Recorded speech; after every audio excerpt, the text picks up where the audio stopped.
వక్ఫ్ amendment బిల్లుకి రాజ్యసభలో వ్యతిరేకంగా కొన్ని పార్టీలు ఓటు వేశాయి. BRS party, YSRCP, Congress, RJD, DMK ఈ పార్టీలన్నీ కూడా ఈ అమెండ్మెంట్ బిల్లుకి వ్యతిరేకంగా ఓటు వేశాయి. అండ్ పాజిటివ్గా ఎన్డీఏ అలయన్స్లో ఉన్న పార్టీలన్నీ కూడా సానుకూలంగా ఓటు వేశాయి. అయితే ఇక్కడ అందరూ గుర్తించాల్సిన విషయం ఏంటంటే వక్ఫ్ అమెండ్మెంట్ బిల్లుకి వ్యతిరేకంగా ఓటు వేసినంత మాత్రాన దేశద్రోహులు అయిపోరు, పాజిటివ్గా ఓటు వేసినంత మాత్రాన భయంకరమైన దేశభక్తి కలవారు అయిపోరు. ఏ పార్టీ పర్స్పెక్టివ్ ఆ పార్టీకి ఉంటుంది. ఏ పార్టీ పొలిటికల్ స్టాండ్ ప్రకారం ఆ పార్టీ నిర్ణయం తీసుకొని ఆ మేరకు ఓటు వేయడం జరుగుతుంది. ఇక అసలు విషయానికి వద్దాం. ఈ వక్ఫ్ అమెండ్మెంట్ బిల్ అనేది ఎథికలా అనెథికలా అనే విషయంపై సోషల్ మీడియాలో, ఆఫ్లైన్లో చాలా మంది చర్చించుకుంటున్నారు. పెద్ద డిబేటే జరుగుతోంది. అండ్ నార్త్ ఇండియాలో కొన్ని ప్రాంతాల్లో ముస్లిమ్స్ బయటకు వచ్చి యాజిటేషన్ చేస్తున్నారు. కొన్ని రోజుల్లో అది సద్దుమణుగుతుంది కూడా. అండ్ ఒక కాంగ్రెస్ ఎంపీ దీని గురించి సుప్రీంకోర్టు కూడా వెళ్లారు, దీన్ని నిలిపివేయాలని చెప్పి. సో ఒక పక్కన ఈ రగడ కొనసాగుతున్న వేళ మీకు ఒక 2 ఎగ్జాంపుల్స్ చెప్తాను. ఒకటి బోడుప్పల్లో జరిగింది, ఇంకొకటి కేరళ వైనాడ్లో జరిగింది. ఈ రెండు కూడా వక్ఫ్ బోర్డ్తో ముడిపడి ఉన్న ల్యాండ్ డిస్ప్యూట్ కాంట్రవర్సీసే. దీన్ని బట్టి మీకు అర్థమవుతుంది ఈ వక్ఫ్ అమెండ్మెంట్ బిల్ అనేది కేంద్రం ఎందుకు తీసుకువచ్చింది, దీనివల్ల యూజెస్ ఏమున్నాయనేది కూడా మీకు అర్థమవుతుంది. అయితే కొంతమంది ముస్లిమ్స్ మా యొక్క రైట్స్ని మీరు ఎందుకు లాగేసుకుంటున్నారు, మా యొక్క హక్కుల్ని మీరు ఎందుకు అణచివేస్తున్నారని చెప్పి యాజిటేషన్ చేస్తారు. అది వాళ్ళ పర్స్పెక్టివ్. బట్ మీకు ఈ 2 ఎగ్జాంపుల్స్ చూసిన తర్వాత what is right, what is wrong అనే దాని మీద ఒక క్లారిటీ వస్తుంది. ముందుగా మీకు వైనాడ్ వక్ఫ్ కాంట్రవర్సీ ఎక్స్ప్లెయిన్ చేస్తాను. కేరళలోని వైనాడ్ జిల్లాలో మనంతవాడి తాలూకాలోని తవింజల్ ప్రాంతంలో వక్ఫ్ బోర్డ్ 4.7 ఎకరాల భూమిని తమదిగా పేర్కొంటూ 5 కుటుంబాలకి నోటీసులు పంపింది. ఆ కుటుంబాల్లో 4 ముస్లిం కుటుంబాలు, ఒక హిందూ కుటుంబం ఉన్నాయి. వీరు ఆ భూమిపై ఇళ్ళు, దుకాణాలు నిర్మించుకొని జీవిస్తున్నారు చాలా కాలంగా. మరియు చాలా మంది వద్ద చట్టబద్ధమైన భూమి పత్రాలు కూడా ఉన్నాయి. అయినప్పటికీ వక్ఫ్ బోర్డ్ ఈ భూమిని తమదిగా పేర్కొంటూ, తమ ఆస్తిగా పేర్కొంటూ ఆక్రమణ తొలగించాలని ఆదేశించింది.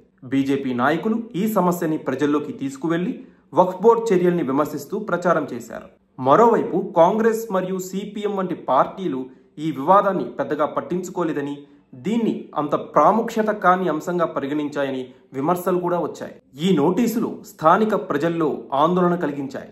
భూమి యజమానులు తమ వద్ద ఉన్న పత్రాల్ని సమర్పించాలని, ఆన్లైన్ విచారణలో పాల్గొనాలని వక్ఫ్ బోర్డ్ ఆదేశించింది. ఈ సంఘటన మునంబం వంటి ఇతర ప్రాంతాల్లోని వక్ఫ్ భూమి వివాదాలతో పోల్చబడుతోంది.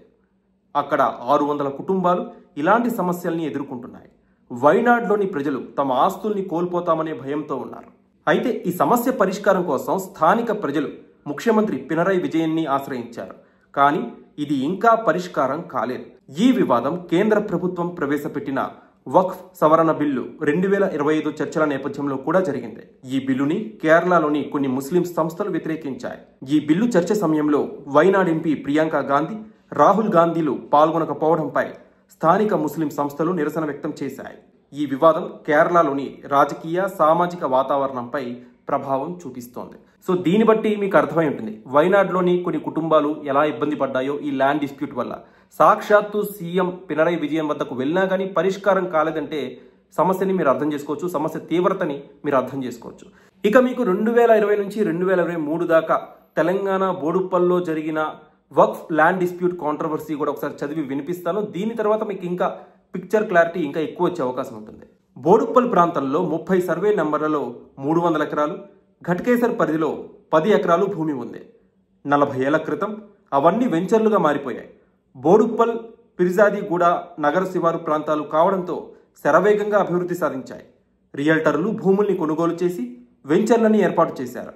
చట్టబద్ధంగా వినియోగదారులకి సబ్ రిజిస్ట్రార్ కార్యాలయంలో రిజిస్ట్రేషన్లు చేశారు.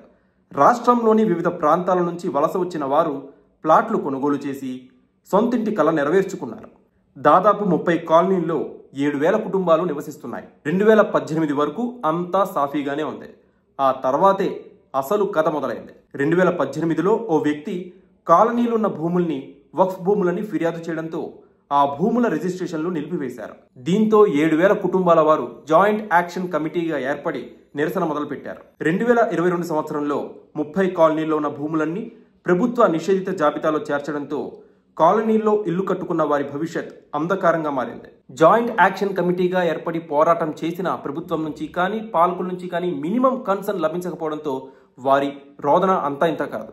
తమ సమస్యల్ని ఎమ్మెల్యే నుంచి ఎంపీ వరకు ఎవరికి విన్నవించుకున్నా పరిష్కారం కాకపోవడంతో వారు తమ సమస్యపై పాలకులు స్పందించాలని డిమాండ్ చేస్తూ ఏకంగా 88 నామినేషన్లు వేశారు.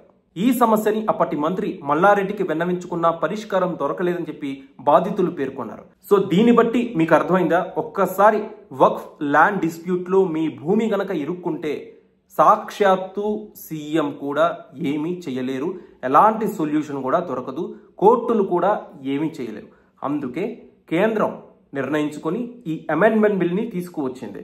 ఈ ల్యాండ్ డిస్ప్యూట్తో ఈ 2 మాత్రమే కాదు, బోడుప్పల్, వైనాడ్ మాత్రమే కాదు, ఇంకా చాలా ప్రాంతాల్లో ఇలాంటి ల్యాండ్ డిస్ప్యూట్ కేసెస్ ఉన్నాయి. సో అవన్నీ పరిష్కరించే దిశగా కేంద్రం అడుగులు వేయాలనే ఉద్దేశంతోనే ఈ అమెండ్మెంట్ బిల్ని తీసుకువచ్చిందని చెప్పి సాక్షాత్తు ప్రధాని మోదీ చెప్పారు. ఇప్పుడు మీ అందరికి ఒక డౌట్ రావచ్చు, సరే సవరణ బిల్లు తీసుకొచ్చారు, దీనివల్ల ఏంటి ఉపయోగాలు అని మీ అందరికి ఒక సందేహం రావచ్చు. ఇది వరకు ఎలా ఉండేది ఈ సవరణ చట్టం లేకముందు, ఈ సవరణ బిల్లు ప్రవేశపెట్టిన తర్వాత ఎలా ఉండబోతుంది అనేది మీకు ఎక్స్ప్లెయిన్ చేస్తాను, మీకు క్లారిటీ వస్తుంది. వక్ఫ్ బోర్డులకి ఇప్పటి వరకు చాలా అధికారాలు ఉండేవి.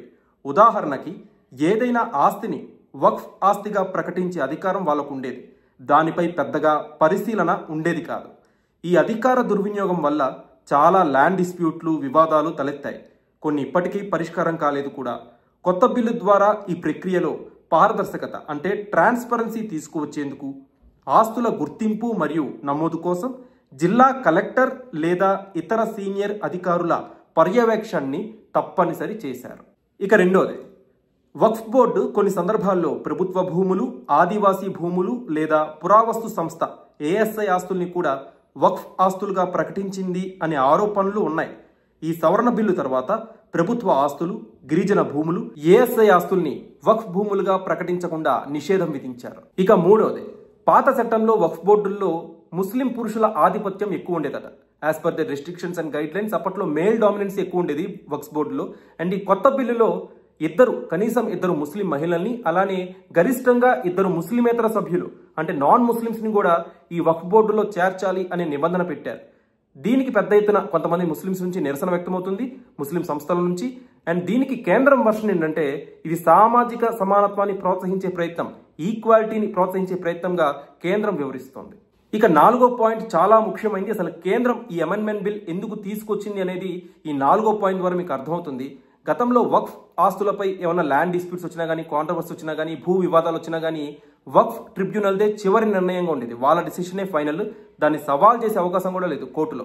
అండ్ ఈ అమెండ్మెంట్ బిల్లో ఏం మార్పు తీసుకొచ్చారంటే సదరు వ్యక్తి హైకోర్టుకు వెళ్ళవచ్చు, న్యాయపరమైన సలహాలు తీసుకోవచ్చు. సో దీనివల్ల న్యాయపరమైన పరిశీలన అంటే ఫర్దర్ ఇన్వెస్టిగేషన్ కి ఇంకా అవకాశం ఉంటుంది. And last and final point, 5th point, వక్ఫ్ ఆస్తుల నమోదు, నిర్వహణ కోసం ఒక డిజిటల్ పోర్టల్ని కూడా ఏర్పాటు చేయడం జరుగుతుంది. ఇది ఆస్తుల ట్రాకింగ్, ఆడిటింగ్ ని సులభతరం చేస్తుంది. ఇప్పటిదాకా ఎలాంటి ఆడిటింగ్ కూడా ఉండేది కాదట ఈ వక్ఫ్ ఆస్తులపై. ఇక నుంచి ఆడిటింగ్ కూడా జరుగుతుందని చెప్పి కేంద్రం ప్రకటించింది. సో ఈ ఓవరాల్ గా ఈ పాయింట్స్ అన్ని చూసిన తర్వాత మనకి ఏమర్థమవుతుంది, ట్రాన్స్పరెన్సీ తీసుకొచ్చే ప్రయత్నం, పారదర్శకత తీసుకొచ్చే ప్రయత్నంలో భాగంగానే కేంద్రం ఈ అమెండ్మెంట్ బిల్ ని తీసుకొచ్చింది. కానీ ముస్లిం సంస్థలు ఏమంటున్నాయి, ఇది మా హక్కుల్ని కాలరాసే ప్రయత్నం, మా హక్కుల్ని మా నుంచి లాగేసుకుంటున్నారని చెప్పి ముస్లిం సంస్థలు ఆరోపిస్తున్నాయి. వక్ఫ్ బోర్డు అనేది ఇస్లామిక్ చట్టం ప్రకారం ముస్లిం ప్రయోజనాల కోసం ఏర్పాటు చేసుకున్న ఒక బోర్డు. ఒక వ్యక్తి తన ఆస్తిని మతపరమైన లేదా దాతృత్వ ప్రయోజనాల కోసం శాశ్వతంగా అంకితం చేసే ఒక ఏర్పాటు. భారతదేశంలో వక్ఫ్ ఆస్తుల్ని నిర్వహించడానికి 1995లో వక్ఫ్ చట్టం తీసుకువచ్చారు. దాన్ని 2013లో మరింత బలోపేతం చేశారు. కానీ ఈ చట్టంలో కొన్ని సమస్యలు ఉన్నాయని, వాటిని సరిచేయడానికే కేంద్ర ప్రభుత్వం 2024లో వక్ఫ్ సవరణ బిల్లుని ప్రవేశపెట్టింది. అండ్ ఫైనల్లీ ఈ బిల్లుని మన YSRCP, DMK, BRS party, Congress ఈ పార్టీలన్నీ వ్యతిరేకించాయి. ఎందుకు వ్యతిరేకించాయి, మీరేమనుకుంటున్నారు? కామెంట్ సెక్షన్లో పంచుకోండి.